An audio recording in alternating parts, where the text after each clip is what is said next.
Today, I want to discuss the topic of sleep. Now, I'm going to break it down and talk about the impact of sleep on our hormones and on our performance. But first, I thought it was really intriguing when I heard that humans are the only species to sacrifice sleep. Why? Because there are animals living in the wild where death is right around the corner. They are still finding a way to get adequate sleep. So while we may think that we need to sleep less or we should sleep less to chase our goals, I mean, parents who are taking care of a baby, that's a pretty good reason. But why do we choose to sacrifice sleep? Now, that is obviously an answer that everybody has to answer for themselves, but there is a drastic negative effect when we are not sleeping in the 7 to 9 hour range. Anything less than 6 especially, but 7 to 9 is optimal. So first let's talk about our hormones and noradrenaline. So noradrenaline is released when we go into fight or flight. So sleep doesn't necessarily directly impact noradrenaline, but it does impact how we balance our emotions in that heightened state. So noradrenaline is released from the amygdala, and that is connected to the prefrontal cortex. Now, the prefrontal cortex is where we find reason, it's where we find logic. This is where decision-making happens. So when we are sleeping 7 to 9 hours a night, there is a strong connection between the amygdala and the prefrontal cortex, meaning that when fight or flight is triggered and noradrenaline is released,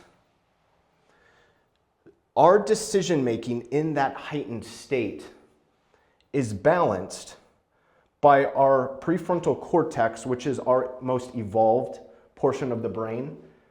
And this is how we can choose, hey, I'm going to act on these emotions that are arising, or I'm going to take a step back, take a breath, and really think about the decisions I'm making.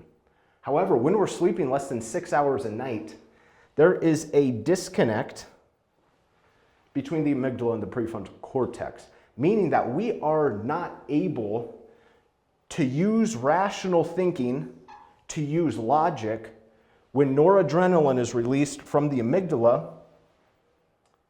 So our ability to process a situation and handle it with a level of emotional stability is pretty much impossible. So, I mean, just that alone should be enough for us to choose to make sleep a top priority. However, there are plenty of other reasons. Next would be testosterone. So studies have shown that men age an equivalent of 15 years in their levels of testosterone when they go just a week or two with less than 5 hours of sleep a night. So testosterone is really the nectar of life. It is where vitality comes from for men. This is where you find sex drive. This is where you find clarity and focus. This is where you find just maintaining a level of energy to move through your day and be productive. But when you are not sleeping above 6 hours, and especially in that 7 to 9 hour range, men can age by 15 years with just a week or two of consistent lack of sleep. Now now testosterone is also influenced by our diet and by resistance training, stuff like that.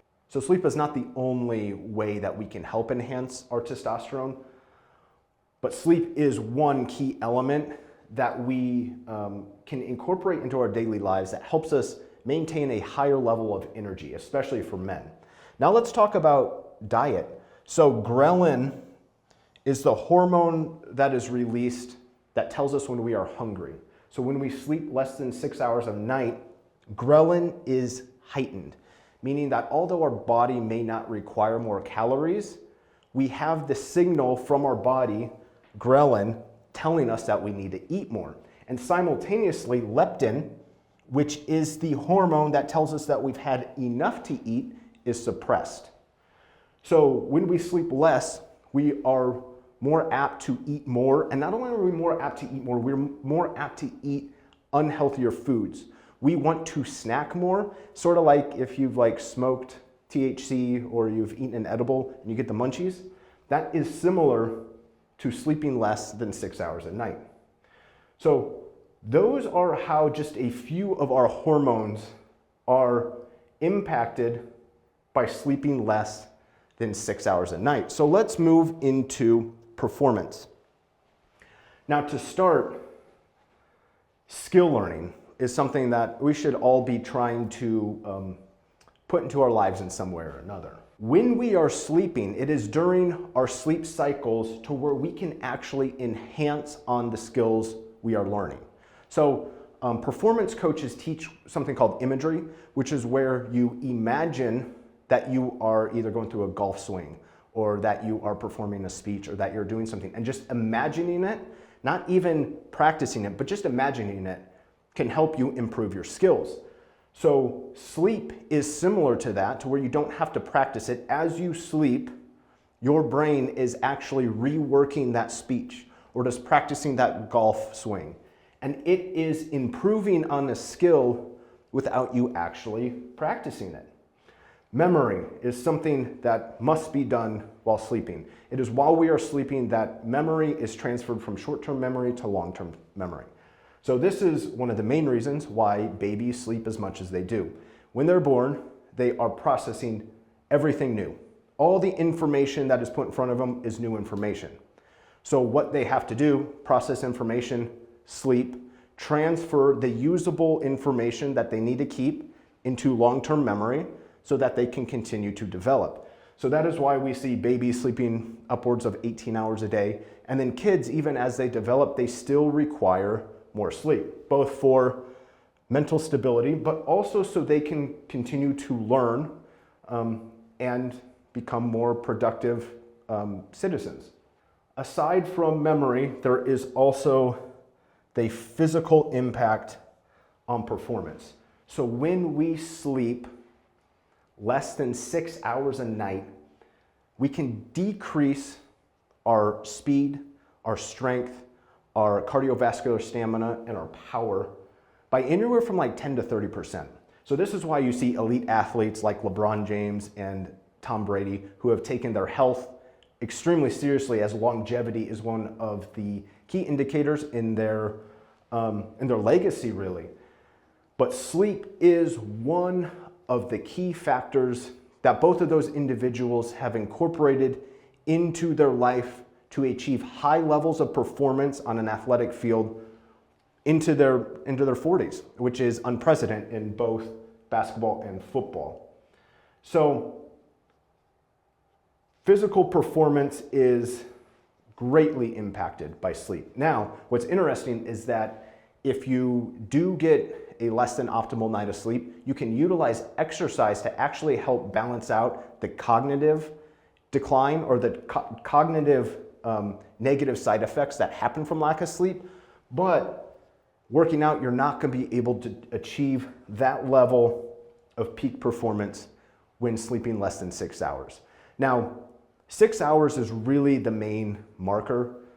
It is still optimal, though, not to just sleep more than 6 hours, but to sleep in the 7 to 9 range. Most people are going to find that to be their peak window.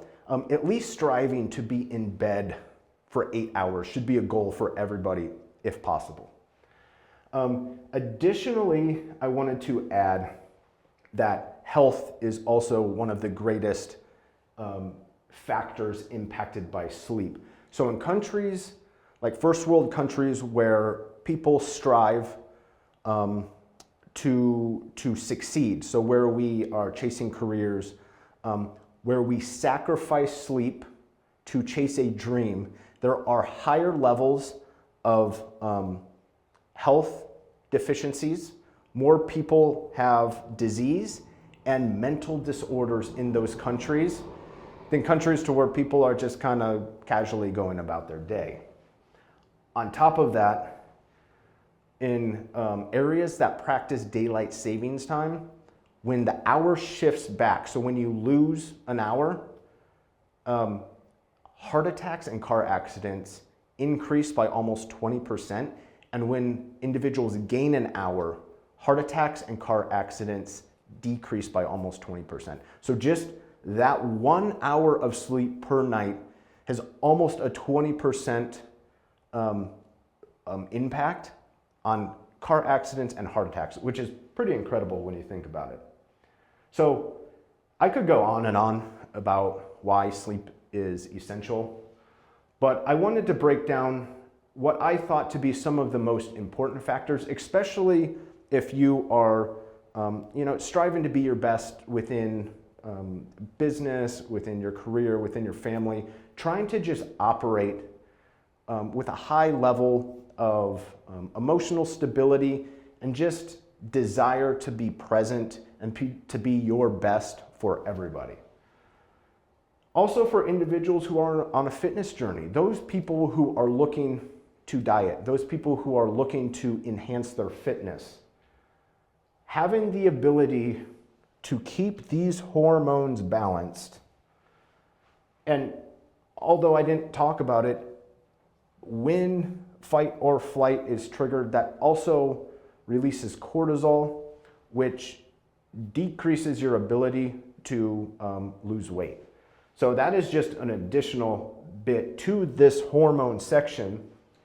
But trying to achieve peak performance, it is essential to do your best to sleep 7 to 9 hours a night.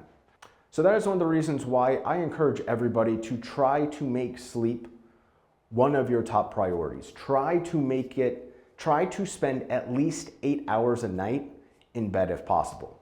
Now there are going to be times where sleep must be sacrificed. Just be very cautious and be very conscious about the times that you sacrifice sleep, because it does have an impact on all of this, plus so much more. Keep that in mind, and let's sleep more in 2025.